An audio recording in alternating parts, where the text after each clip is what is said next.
No. I'll be free for Thanksgiving, Ma. Don't worry. Oh, you gonna bring your little friend with you? Really funny. It's really funny, Ma. Yeah. I'm just saying, you spent a lot of time with that piece of wood. Hey, listen, you know I've been going to my therapy sessions for 20 years now. I haven't needed a piece of wood to socialize with others for a very long time. You right, John. All You right. right. You right, Johnny. I'm gonna call you. I'm gonna call you later. All right. Tell Dad I said hi. Love Love you. you, Johnny.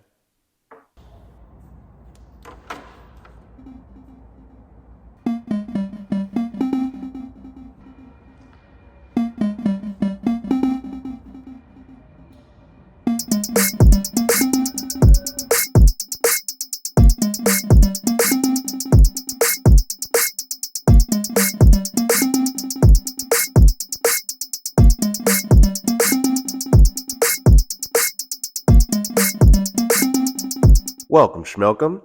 This is Winnie, and we are back with Tune Out the Noise. This video is going to be on Ed, Edd, and Eddy. We're just going to talk about how much we enjoyed it growing up. I do have a little bit of a cold, so just let this be a reminder for y'all to stay warm and stay hella hydrated. Oh my God. I also want to take this moment to thank everybody who's subscribed to the channel. We have reached over 800, and I would like to reach 1,000 subscribers by the end of the year. Let's make it happen. Any support is better than no support, so big thanks to all y'all for trusting the vision and, seeing where this goes. All right.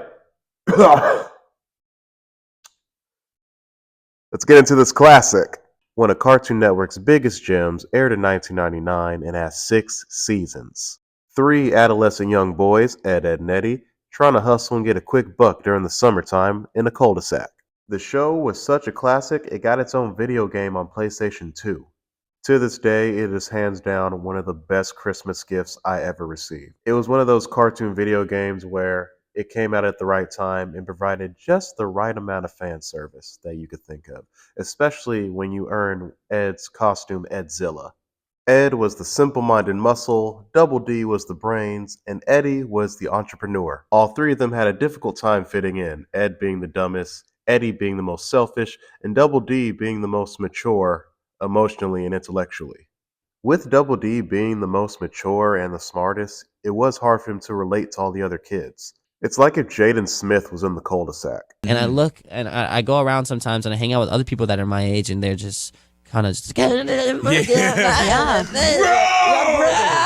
What mom selfie? I'm just like, dude, like, oh my God, like, can we talk about like the political and economic state of the world right now? And nowadays, you know a cartoon is iconic when you can make several different memes out of it.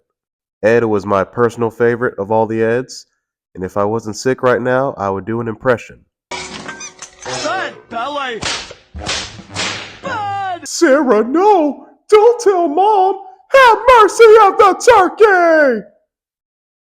Yeah, that's the best I could do for you. Their scams, of course, caused a lot more chaos than joy, which made them probably the most hated kids in the whole neighborhood. Everybody, has their own little quirks and reasons for why they don't mess with each other, but a lot of the kids did band together and agree the Eds are the worst. One thing I did enjoy about this cartoon is the creator, Dan Antonucci, based Ed, Edd, and Eddy off of his own personal traits and his 2 sons. Who is who? I can't really tell you. But I think that's really cool. It made the characters more realistic than ever.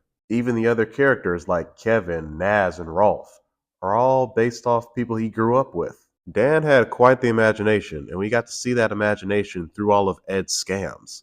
Like, you had to be very creative to come up with the stuff they were making up just to get a quarter out of everybody. A couple cents just so they can get a jawbreaker. I will say, this cartoon kind of ruined my expectations of a jawbreaker. The size, the flavors, the size. I was introduced to a jawbreaker in 2 different ways. This cartoon and that crazy movie where that girl choked to death on one and the girls would try to cover it up, be like, it was just a prank. I'm sure a lot of us grew up with assholes like Kevin and Sarah.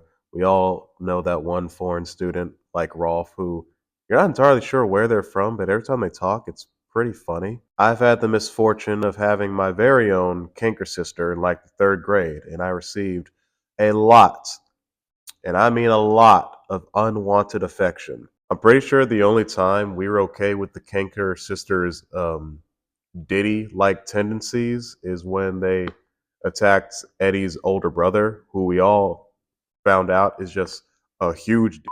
My sinuses are clearing up as I continue doing this. Let's keep it going. Not to mention, their theme song is going to be on that list of sounds that 90s kids remember immediately when they hear it.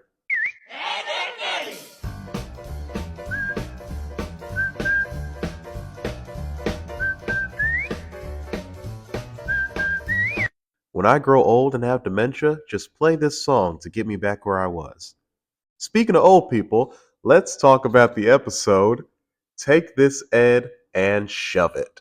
In this episode, the Eds come up with a career counseling scam that trick all the kids to pay for finding out what they're going to be when they grow up. When Eddy is given the question himself, he says he's never going to grow old, and he's going to live the rest of his years just being a young, handsome scammer. Like for real, they gave Sarah the career as a traffic light, and in my honest opinion, she should have been a cop. She already loves having authority and power over people she views as less, and she likes snitching. But after a serious injury where he took several items to the face, he ends up in this dream where he is now over 90 years old, and so is everybody else in the cul-de-sac. Eddy is in complete denial of his senior citizenship and wants to go back to being a kid. But at the end of the episode, you find out it was all just a scary dream, and the moment he's about to take a bite of that sweet jawbreaker, it is revealed that he was in another dream, and he actually is old, and he's just reminiscing over the memories of his youth. There's also two deleted scenes in that episode, one being a scene where Eddy finds out him and the Ed boys all married the Kanker sisters and had a dozen kids with them, and then a moment where he breaks the fourth wall and tells Dan Antonucci to change him back.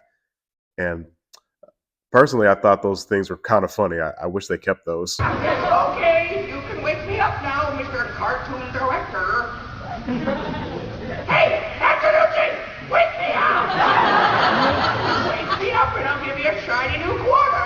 Huh? This ain't my watch. This episode was actually supposed to be the series finale of the entire show, but it did so well that they got renewed for 2 more seasons.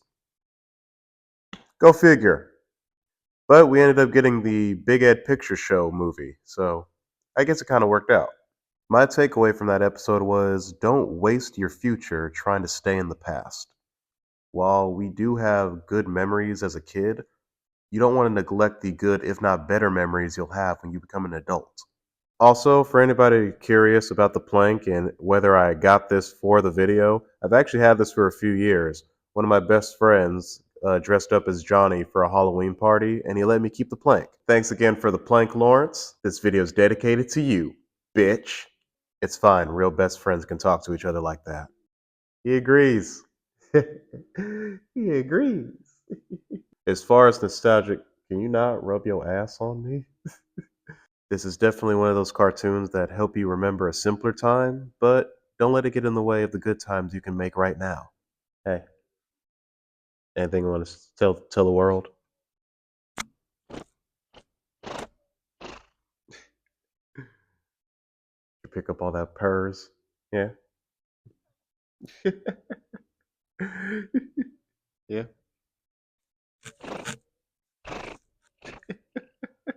And after those riveting words from my cat, all I could say now is thank you for watching. Remember to like, share, and subscribe to the channel. Again, thank you so much for the new people. Let's get up to 1,000. Now, if you excuse me, I'm going to get back to recovering from this cold and cuddling with my cat. Hope to see you again next Saturday so we can once again tune out the noise. I'm Winnie. This is Winnie on Screen.